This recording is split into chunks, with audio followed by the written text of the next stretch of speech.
নমস্কাৰ, প্ৰাতঃমূলা আপোনালোকক স্বাগতম জনাইছোঁ।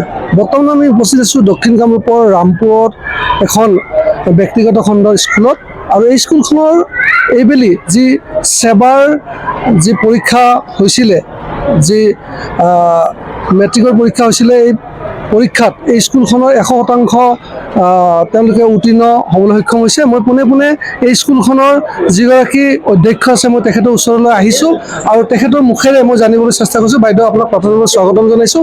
যিহেতুকে এইবেলি আপোনালোকৰ স্কুলখনে 100% লৈ আপোনালোকৰ ষ্টুডেণ্টে পাছ কৰিবলৈ সক্ষম হৈছে, তেখেতক আপুনি কি ক'ব? আমি স্কুলৰ ৰিজাল্টটো লৈ অত্যন্ত সুখী। দক্ষিণ কামৰূপ একাডেমি আমি 2014 চনত স্থাপন হৈছিলে আৰু বৃহত্তৰ বাটৰহাট, ৰামপুৰ, ভাগৱতীপাৰা, নহিৰা আপ টু কুকুৰমাৰালৈ এইখন প্ৰথম ইংৰাজী মাধ্যমৰ স্কুল। আৰু এই আমাৰ যিটো ফাউণ্ডাৰ বেটছ, আমাৰ 5 গৰাকী ষ্টুডেণ্ট আছিলে আৰু এই ফাউণ্ডাৰ বেটছটো এইকেইগৰাকী আমি আগবঢ়াই নি প্ৰথমবাৰৰ বাবে আমাৰ স্কুলৰ ফালৰ পৰা মেট্ৰিক এপিয়াৰ্ড হৈছিলে। আৰু আমাৰ যিখিনি আমি এতিয়ালৈকে গম পাওঁ, মিৰ্জা চাপৰ যিকেইখন মানে আগশাৰী বিদ্যালয়, সকলোতকৈ আমাৰ পাছিং পাৰ্চেণ্টেজটো প্লাছ স্ক'ৰিং পাৰ্চেণ্টেজটো মানে বেছি আছে। লাইক আমাৰ দুজনে ষ্টাৰ পাইছে, ডিষ্টিংশ্যন পাইছে, 90% হায়েষ্ট মাৰ্কছ আছে। আৰু মই জনাত 90% এই বছৰ ওচৰ পাজৰতকৈ আটাইতকৈ বেছি মাৰ্কছ এইখিনি। আৰু এওঁলোকৰ এটা বস্তুৱে মই এইখিনি মুহূৰ্তত সকলোকে মেছেজটো দিব খোজোঁ যে নাৰ্চাৰীৰ পৰা ক্লাছ 10 উঠালৈকে কোনো এক্সট্ৰা প্ৰাইভেট টিউশ্যন নাছিল। তেওঁলোকে অত্যন্ত কষ্ট কৰিছিল, নিজে পঢ়িছিল আৰু মূল মন্ত্ৰ হিচাপে তেওঁলোকে শিক্ষাগুৰুক মানিছিল। মই তেওঁলোকৰ কৃতকাৰ্যৰ এইটোৱে মূল মন্ত্ৰ বুলি ভাবোঁ যে তেওঁলোকে শিক্ষাগুৰুৰ কথা আখৰে আখৰে মানিছিল। আৰু without any private tuition, any other help, তেওঁলোকৰ চেষ্টা আৰু স্কুলৰ শিক্ষকৰ উমৈহতীয়া প্ৰচেষ্টাত আজি আমি এইখিনি ৰিজাল্ট পাবলৈ সক্ষম হৈছোঁ। মই পুনৰ আপোনাৰ ওচৰলৈ আহিম। এতিয়া মই ষ্টুডেণ্টৰ ওচৰলৈ গৈছোঁ। যিহেতুকে এইবেলি তুমি এই স্কুলখনৰ পৰা সুখ্যাতিৰে উত্তীৰ্ণ হ'বলৈ সক্ষম হৈছা, তুমি কিমান পাৰ্চেণ্টেজ লাভ কৰিছিলা? হয়, মোৰ 90%। কি ছাবজেক্টত তুমি এনেকুৱা ধৰণৰ লেটাৰ পাইছা, কি পাইছা? 5টা সাবজেক্ট লেটাৰ পাইছোঁ, অসমীয়াটোত অলপ কমিব। তোমাৰ স্কুলৰ শিক্ষকসকলে সহায় কৰিছিল? সেইটোতো একদম মই স্পীচলেছ, সেইটো হ'বই নালাগে। একদম আমাৰ নিজৰ ব্ৰাদাৰৰ নিচিনা হেল্প কৰিছে ছাৰসকলে। তাৰপিছত বহুত মটিভেট কৰিছে। টাফ টাইমত যেতিয়া কেতিয়াবা কম মাৰ্কছ পাওঁ ক্লাছ টেষ্টত, তেতিয়া মোক বহুত ভালকৈ ইনস্পায়াৰ কৰে। আৰু এটা কথা মই ক'ব বিচাৰোঁ যে মই কোনো স্কুলত এনেকুৱা দেখা নাই টিচাৰ যে একদম মানে ইমান ফ্ৰেণ্ডলি ৱেত কথা পাতা মই কেতিয়াও দেখা নাই। মানে কেতিয়াবা কিবা কথা হ'লে মানে একদম ভালকৈ শ্বেয়াৰ কৰিব পাৰোঁ, আৰু এনেকুৱা মই কোনো টিচাৰ দেখা নাই। চ' সেইটো মই বহুত নিজকে লাকি বুলি ভাবোঁ যে মই এনেকুৱা তেওঁলোকৰ নিচিনা টিচাৰ পাইছোঁ। সেইখিনিয়ে ক'ব বিচাৰোঁ। এইকেইজন যি 5 গৰাকী ছাত্ৰ মই দেখাবলৈ চেষ্টা কৰিছোঁ, ইয়াৰে 3 গৰাকী ল'ৰা আৰু 2 গৰাকী ছাত্ৰী এইবেলি পৰীক্ষাত উত্তীৰ্ণ হৈছে। তোমাৰ নাম কি আছিলে? প্ৰিয়ংকা বাল্মীকি। তোমাৰ ঘৰ? বিজয়নগৰ।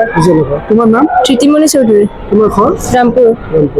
তোমাৰ নাম? জিন্দুনী শেকুৰা। তোমাৰ ঘৰ? দখলা। কিশোৰ মহন্ত। এই 5 গৰাকী ছাত্ৰ এইবেলি এইখন স্কুলৰ পৰা সুখ্যাতিৰে উত্তীৰ্ণ হ'বলৈ সক্ষম হৈছে। মই এতিয়া এগৰাকী সহ শিক্ষকৰ ওচৰলৈ আহিছোঁ। যিহেতুকে আপুনি এই ছাত্ৰখিনিক উত্তীৰ্ণৰ ক্ষেত্ৰত আপুনি সহযোগী শিক্ষক হিচাপে বিগত সময়ছোৱাত তেওঁলোকক আপুনি শিক্ষাদান কৰি আহিছে, আপুনি আজি কেনেকুৱা অনুভৱ কৰিছে? অনুভৱ মানে আমি এক্সপেক্টেড ৰিজাল্ট এটা পাইছোঁ। মই আৰম্ভণিৰ পৰা দেখিছিলোঁ ইহঁতৰ মানে কিবা এটা যেন প্ৰতিভা আছে। যেতিয়া পঢ়াব লৈছিলোঁ, ইহঁত টিচাৰৰ চকুৰ লগত একাত্ম হৈ ক্লাছ কৰিছিল। সেইটো বিৰাট ডাঙৰ কথা। আজিকালি ক্লাছৰুমত ল'ৰা ছোৱালী বেছিভাগ দেখা যায় কেইজনমানৰ টিচাৰৰ লগত সম্পৰ্ক থাকে, বাকীবিলাক চকুবিলাক চাৰিওফালে ঘূৰি থাকে। সেই ল'ৰা ছোৱালীবিলাকে পৰীক্ষাত বেয়া ফলাফল কৰে। কিন্তু এই 5 গৰাকী ছাত্ৰ ছাত্ৰী নিজৰ ল'ৰা ছোৱালীৰ নিচিনাকৈ এনেকৈ আমাৰ লগত একাত্ম হৈছিল, সেই কথাটো মই জীৱনত পাহৰিব নোৱাৰোঁ। আৰু তেতিয়াই মই মেমক কথা দিছিলোঁ যে এই 5 গৰাকীয়ে একেবাৰতে উত্তীৰ্ণ হ'ব আৰু ইয়াৰ পৰা আমি ভাল ফলাফলো লাভ কৰিম। ধন্যবাদ। আমাৰ মাজত এগৰাকী জ্যেষ্ঠ শিক্ষক আছে এই অঞ্চলৰ সকলোৰে চিনাকি। দাদা, আপোনাক আমি আজি ইয়াতে হঠাৎ লগ পালোঁ। এখন স্কুলৰ এটা সুনাম আনিছে এই অঞ্চলটোলৈ, আপুনি কি ক'ব? পাৰ্টত আমাৰ প্ৰথমতে মই ধন্যবাদ জনাইছোঁ যে এইখন স্কুল মই ষ্টাৰ্টিঙৰ পৰা মই গম পাওঁ মোৰ ঘৰৰ ওচৰতে আছিলে আৰু অশেষ কষ্ট কৰি আমাৰ যিগৰাকী অধ্যক্ষা আছে বা প্ৰিন্সিপাল মেম আছে যথেষ্টখিনি কষ্ট কৰি আছে আৰু এই ফাৰ্ষ্ট বেষ্টত যিহেতুকে আমাৰ 100% পাছ কৰিছে তাৰ কাৰণে আমি বহুতে আনন্দিত হৈছোঁ সমূহ অঞ্চলবাসী আৰু ইয়াতে কোনো স্কুলতে 100% হোৱা নাই আৰু সেই হেতুকে আমাৰ DK একাডেমীৰ পৰা যেতিয়া 100% পাছ কৰিছে ইয়াৰ পৰা ওলাইছে সেইটো এটা মানে আমাৰ কাৰণে এটা সৌভাগ্যৰ কথা আৰু এইবেলি বিভিন্ন স্কুলত আমি দেখিছোঁ যে পাৰ্চেণ্টেজবিলাক 80%, 70% এনেকুৱাকৈ বা 90%কৈ হৈ আছে গতিকে ইয়াতে যেতিয়া 100% হৈছে মই যেতিয়া ইয়াতে যেতিয়া 100% মানে পাছ কৰিছে গতিকে পাছ কৰাৰ কাৰণে আমি সকলোৱে সুখী আৰু অঞ্চলবাসী ৰাইজো সুখী ধন্যবাদ মই এতিয়া এই স্কুলখনৰ একাধিক শিক্ষক আছে মই তেওঁলোকৰ ওচৰলৈ আহিছোঁ যিহেতুকে এইবুলি আপোনালোকৰ স্কুলৰ এটা সুখ্যাতিৰে আপোনালোকৰ ছাত্ৰ ছাত্ৰী উত্তীৰ্ণ হ'বলৈ সক্ষম হৈছে এই ক্ষেত্ৰত শিক্ষক হিচাপে আপুনি কি ক'ব শিক্ষক হিচাপে মই যথেষ্ট গৌৰৱান্বিত কাৰণ মই এই অঞ্চলৰে আৰু ৰামপুৰ বৃহত্তৰ আমাৰ এই অঞ্চলৰ এই DK একাডেমী এখন ইংলিছ মিডিয়াম প্ৰথম স্কুল আৰু সেই পদক্ষেপটো আমাৰ মেমে এই যে লৈছিল তাহানিতে 2013ত তাৰ কাৰণে এটা নমস্কাৰ তেওঁক কিন্তু সেই তাহানি 2013ৰ এই ফচলকেইটা এনেকুৱা ফল দিলে যে মানে এই ফলটো আৰু আমি মানে জীৱনত বহুত বেষ্ট আহিব বহুত বেষ্ট যাব কিন্তু এই যিটো ফচল এই যিটো সুখ এই সুখখিনি কিন্তু আমি কেতিয়াও পাহৰিব নোৱাৰোঁ বহুত আহিব বহুত যাব কিন্তু এই বস্তুখিনি আমি সদায় অন্তৰত ৰাখি থ'ম আৰু এই স্কুলৰ সমূহ শিক্ষক শিক্ষয়িত্ৰী আৰু এই আমাৰ 5টা হীৰা মুকুতা ইহঁতক মনৰ পৰা আশীৰ্বাদ দিছোঁ যাতে এই DK একাডেমীৰ নাম আৰু ভৱিষ্যতে যেনেকৈ ছাৰে ক'লে সাগৰৰ পৰা মহাসাগৰ মহাসাগৰৰ পৰা ক'ত যায় ঠিক নাই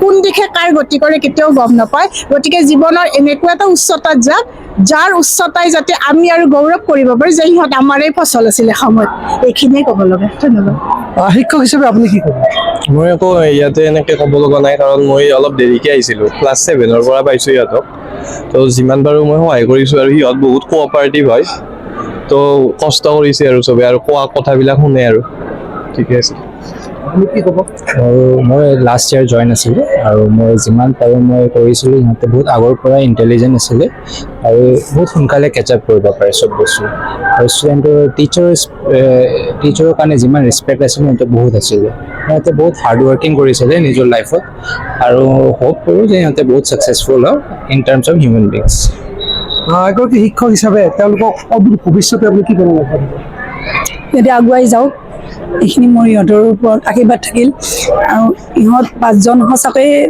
অবিস্মৰণীয় ষ্টুডেণ্ট মানে ইহঁতক লৈ আমি সঁচাকৈ গৌৰৱ কৰিছোঁ মানে আগুৱাই যাওক উন্নতৰ কামনা কৰিলোঁ আমাৰ মাজত উপস্থিত আছে এগৰাকী সমাজসেৱক মিলন দাক আজি লগ পাইছোঁ মিলন দাৰ পৰা জানিব বিচাৰিম এই স্কুলখনৰ যিটো উন্নতিৰ যিটো আজি তেওঁলোকে মাপকাঠি আজি দাঙি ধৰিছে আপুনি কি ক'ব আমি বৰ আপ্লুত হৈছোঁ এই খবৰ শুনি পেলাই সেয়ে আমি এই DK একাডেমী মানুহ গঢ়াৰ আশাৰ তলী ৰূপান্তৰ হওক তাকেই কামনা কৰিছোঁ ধন্যবাদ আপুনি এগৰাকী গাৰ্জেন হিচাপে যিহেতুকে আহিছে আজি ইয়াত উপস্থিত হৈছে আপুনি কি ক'ব স্কুলৰ মোৰ ল'ৰা ছোৱালী ইয়াতে বহে তাৰ কাৰণে মই স্কুলৰ ৰিজাল্টৰ দিনৰ খবৰ লৈ আছোঁ তাৰপিছত খবৰটো পাই একদম তাৰমানে এনেকুৱা ভাল লাগিছে যিটো আমাৰ স্কুলৰ প্ৰথম বেচ এইটো বিৰাট ভাল লাগিছে আৰু নেক্সট বেচবিলাকো যাতে এনেকুৱা ইয়াতকৈ আৰু আগবাঢ়ি যায় এইটোৱে মোৰ কামনা মই এবাৰ এই স্কুলখনৰ অধ্যক্ষৰ ওচৰলৈ আহিছোঁ আৰু তেখেতৰ পৰা মই অন্তিমবাৰৰ বাবে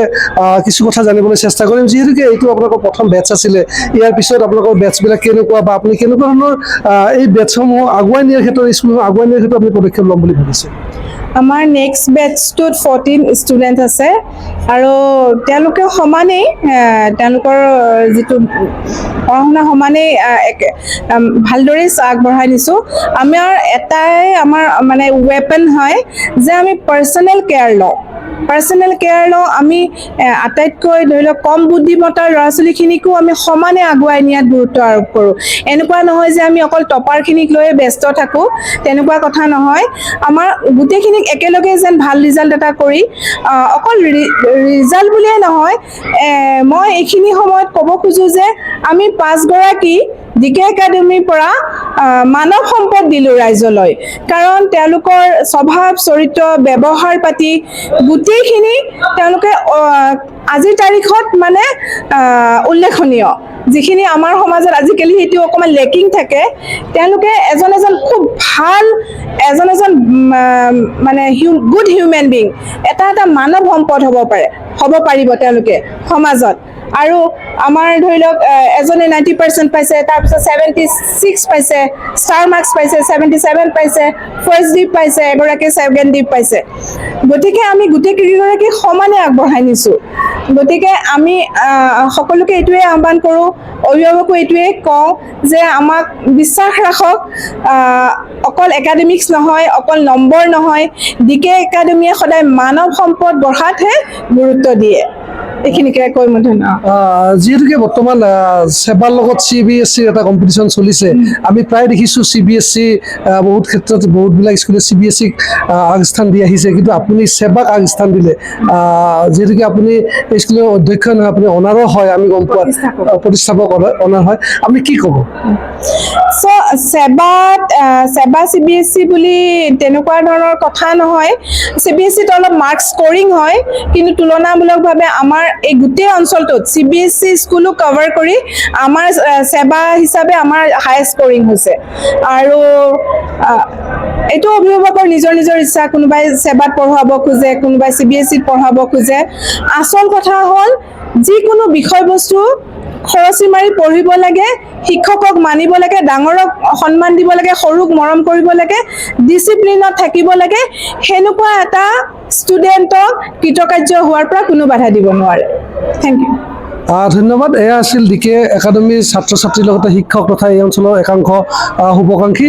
আজি আমি তেওঁলোকৰ স্কুলত আহি উপস্থিত হৈছোঁহি। তেওঁলোকৰ এইবেলি যিকেইজন ছাত্ৰ ছাত্ৰীয়ে সেৱা মাধ্যমৰ যি মেট্ৰিকৰ পৰীক্ষা আছিল তাত 100% তেওঁলোক উত্তীৰ্ণ হৈছে, আৰু এনেকুৱা ধৰণৰ সুখবৰ দক্ষিণ কামৰূপত সমগ্ৰ অসমত আৰু পুনৰ হওক, আমি তাকে কামনা কৰিছোঁ। আৰু এইখিনিকৈ প্ৰাৰ্থনা মেলা মাৰিছোঁ। ধন্যবাদ।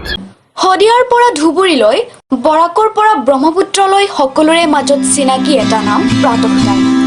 থলুৱা ভাষা, কৃষ্টি আৰু সত্য বাতৰিৰ আধাৰত প্ৰতিষ্ঠিত খবৰ প্ৰাতঃ টাইমৰ প্ৰতিটো বা বাতৰি পুংখানুপুংখভাৱে চাবলৈ Facebook, YouTube, website, Twitter, Instagram আৰু ব্লগাৰ পেজত লাইক আৰু ফ'ল' কৰক।